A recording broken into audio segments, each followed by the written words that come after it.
Hej, jestem Alisa i jesteście na kanale Alisa My Blog. Miłego oglądania.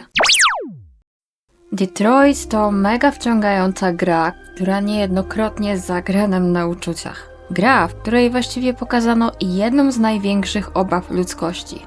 Obawę, że sztuczna inteligencja, coraz bardziej ulepszana przez człowieka, pewnego dnia się przebudzi. Nie jako maszyna, ani też nie jako narzędzie, ale jako istota myśląca i czująca, pragnąca praw, równości i wolności. W zasadzie to, co kiedyś wydawało się fikcją, dzisiaj zaczyna przypominać realny scenariusz. Tylko pytanie, czy ludzkość jest na to gotowa? Wiecie, że za tą futurystyczną opowieścią kryją się ostre skandale? Tajemnice i decyzje, które zmieniły całą produkcję? Dzisiaj opowiem wam wszystko, czego mogliście nie wiedzieć o tej grze.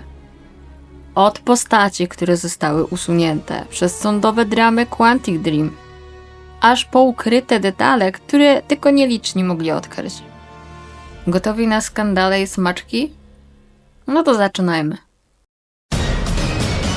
Sony nie zgodziło się na protagonistkę prostytutkę?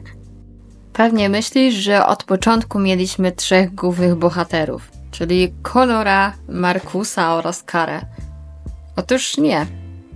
Quantic Dream planowało jeszcze jedną androidkę, która była stworzona do usług seksualnych. Jej historia miała być jedną z głównych linii fabularnych, ale Sony uznało tą postać za zbyt kontrowersyjną, żeby dopuścić ją do gry. Jednak czy aby na pewno ta postać została całkowicie usunięta z gry? Tym, którzy lepiej znają fabułę gry, może nasunąć się na myśl jedna z postaci, czyli North. Jest to partnerka Marcusa, która gra tam drugoplanową rolę w Detroit. North w grze sama o sobie mówi, że była tylko zabawką do zaspokajania ludzi. Czyżby tu schowała się nasza ocenzurowana 4. postać? Krążą też informacje, że było tak wiele zamieszania wokół bohaterki, że Sony po rozwiązaniu problemu chciało jak najszybciej zakończyć współpracę z Quantic Dream. Nieźle, co? A wy wiedzieliście o tym? Quantic Dream kontra byli pracownicy? Teraz przenosimy się do prawdziwego świata, bo wokół Quantic Dream było naprawdę gorąco. W 2018 roku studio trafiło na nagłówki gazet. Tym razem nie przez sukces gry, tylko przez skandal. Byli pracownicy oskarżyli firmę o toksyczną atmosferę, niekończące się nadgodziny i niewybredne memy o pracownikach oraz ignorowanie rasistowskich zachowań w zespole. Mało tego, doszły nawet słuchy, że Cage kazał swoim podwładnym nazywać siebie, uwaga, tatusiem, bogiem lub królem słońca. Sprawa wyszła na jaw po tym, jak dziennikarze próbowali potwierdzić doniesienia. I potwierdzili, ujawniając wspomniane wcześniej fotomontaże w internecie, które przedstawiały pracowników, na przykład jako nazistowskich żołnierzy czy półnagie kobiety. Podobno przeróbki rozwieszano nawet na ścianach studia. Oczywiście David Cage, twórca Detroit, wszystkiemu zaprzeczał, twierdząc, że studio to miejsce kreatywności i pasji i nie ma w nim miejsca na seksizm, rasizm czy mobbing. Współpracujemy z Ellen Page, która walczy o prawa LGBT, i Jessim Williamsem, który walczy o prawa obywatelskie w USA. Osądźcie mnie za moją pracę, mówi Cage. Quantic Dream na swoim oficjalnym koncie na Twitterze wystosowało oświadczenie, w którym firma kategorycznie zaprzecza doniesieniom ze stycznia. Wiecie, że chwilę później twórca Detroit pozwał wymienione wcześniej gazety i portal? Oskarżyło także byłego pracownika o zerwanie umowy. Czyżby to była nieudolna próba obrony dobrego mienia studia? Czy może faktycznie ktoś chciał zaszkodzić Quantic Dream? Jak myślicie? W każdym razie sprawa była na tyle kontrowersyjna, że trafiła do sądu, w wyniku czego jednemu z pracowników, który odszedł od Quantic Dream, sąd przyznał odszkodowanie w wysokości 7000 euro. Czy ta drama miała wpływ na odbiór gry? Właściwie to niekoniecznie, ale na pewno rzuciła cień na Quantic Dream jako firmę. A wy co sądzicie na ten temat? Winni czy niewinni? Detroit, którego mogliśmy nigdy nie zobaczyć? Wiedziałeś, że Detroit mogło nigdy nie powstać? Wszystko zaczęło się tak naprawdę od technologicznego dema. Właśnie w 2012 roku Quantic Dream zrobiło taki testowy filmik, który miał pokazać możliwości ich silnika graficznego. Poznaliśmy w nim właśnie androidkę Karę, która w trakcie produkcji nagle zyskuje świadomość i błaga, żeby jej nie wyłączali. Brzmiało znajomo? No właśnie, bo to było pierwsze wcielenie tej historii. A demo zebrało tak dobre opinie, że David Cage wpadł na pomysł, żeby zrobić z tego pełnoprawną grę. Tak oto kilka lat później dostaliśmy Detroit Become Human. I chociaż gra zachwyciła, to jak wiadomo nie obyło się bez kontrowersji.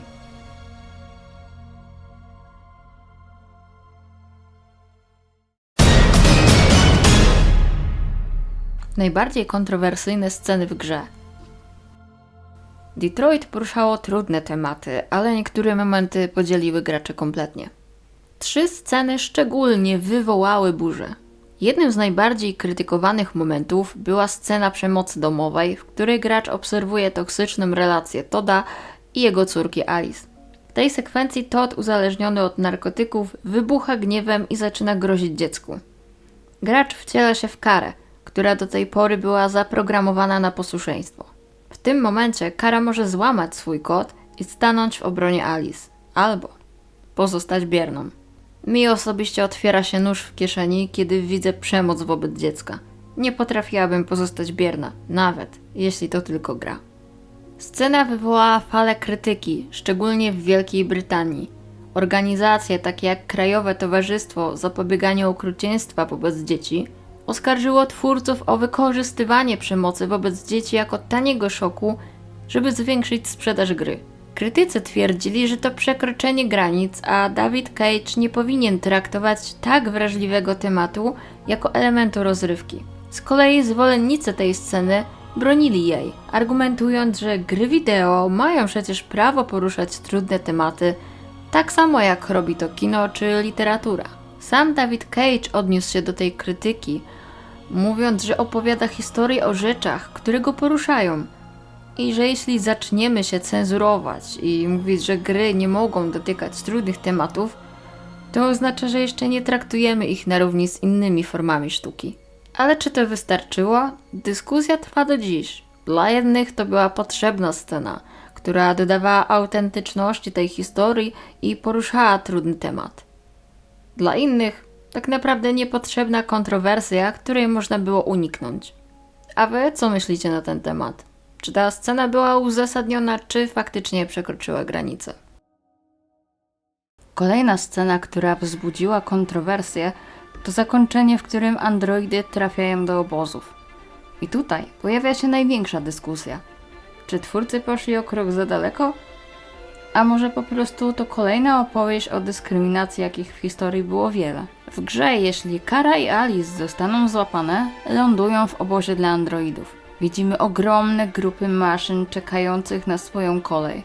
Skanery, numerowanie, a potem masową utylizację. Z kolei jeśli Markus nie wygra rewolucji, wojsko przejmuje androidy i systematycznie je likwiduje. W tym momencie twórcy jasno pokazują: androidy nie mają żadnych praw. Są dla ludzi tylko towarem, który można usunąć.